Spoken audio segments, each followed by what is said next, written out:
Senhor, irmãos, nesta noite estava eu meditando na palavra de Deus e Deus me chamou muita atenção, o Espírito Santo de Deus, em um versículo da Bíblia que se encontra no livro, ou melhor, na carta de Judas, capítulo de número 1. É uma carta que só tem um capítulo, capítulo 1, versículo 1 nos diz: Judas, servo de Jesus Cristo, irmão de Tiago, aos eleitos, santificado em Deus Pai e conservados em Jesus Cristo. Por alguns relatos dos evangelistas, nós sabemos que Judas foi um irmão de Jesus, ao qual o próprio Marcos, no capítulo de número 3, vai nos falar que ele estava junto com os familiares de Jesus e pensaram até que Jesus estava endemoniado. E ali nós vamos ver Jesus esclarecendo algumas coisas e até mesmo dizendo, porque os fariseus estavam acusando ele de estar possesso de demônio, e ele falava: pode Satanás expulsar Satanás?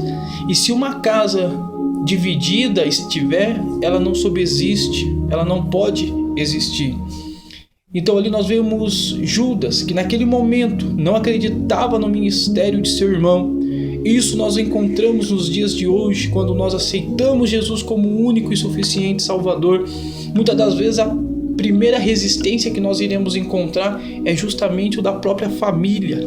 E nós vemos que há uma etapa a ser percorrida quando nós olhamos ali que primeiro há um chamado, depois uma santificação, e depois vai conservar. Mas conservar o quê? Conservar o chamado pela santificação. E ele escreve que ele está escrevendo aos eleitos. E nós sabemos que para haver uma eleição precisa ter uma decisão. Quando nós olhamos para a Bíblia, nós vamos ver que Deus, ele não elege ninguém porque simplesmente achou por bem fazer isso. Não. Tem que haver uma decisão que parte da parte da pessoa.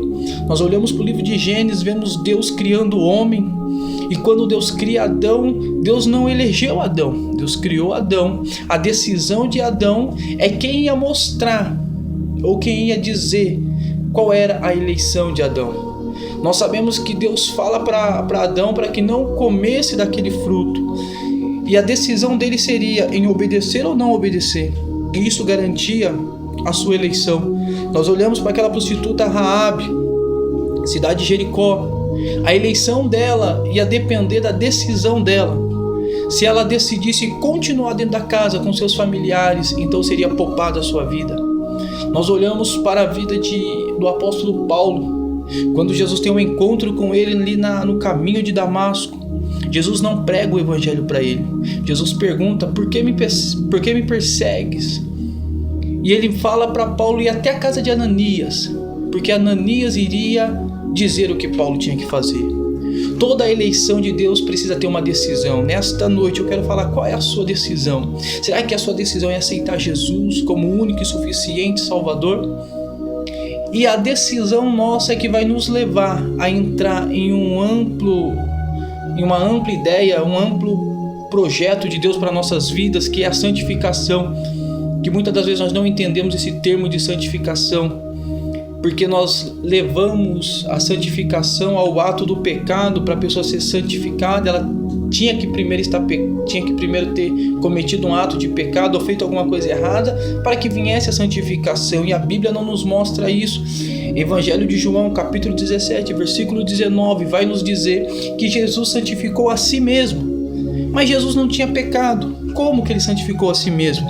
Porque a santificação não é necessário, de fato, a pessoa ter antes um pecado. Quando nós olhamos para o livro de Levítico, capítulo de número 27, nós vamos ver que até mesmo animais impuros poderiam ser santificados, desde que fosse pago um valor estabelecido pelo sacerdote por aquele animal. E isso foi o que Jesus fez. Ele está dizendo, quando fala sobre santificação, que ele pagou um valor por nós, um valor de sangue, a qual foi depositado aos pés do Senhor nosso Deus. E este valor que era pago pela santificação, ele não tinha mais como ser recuperado, retirado, Por isso eu quero dizer para você nesta noite, o preço que Jesus pagou é um preço definitivo para a minha alma, para a sua alma. Ainda que o Satanás tenha se levantado para tentar nos desanimar, tentar acabar com o nosso ministério, mas nós temos que saber de uma coisa: o Senhor nos elegeu, o Senhor nos santificou para que nós pudéssemos então fazer parte do reino dele, para que nós pudéssemos fazer parte na segunda volta de Jesus a esta terra. Nós podemos então ouvir as trombetas e ali nós subimos e nos encontrar com o nosso noivo nos altos.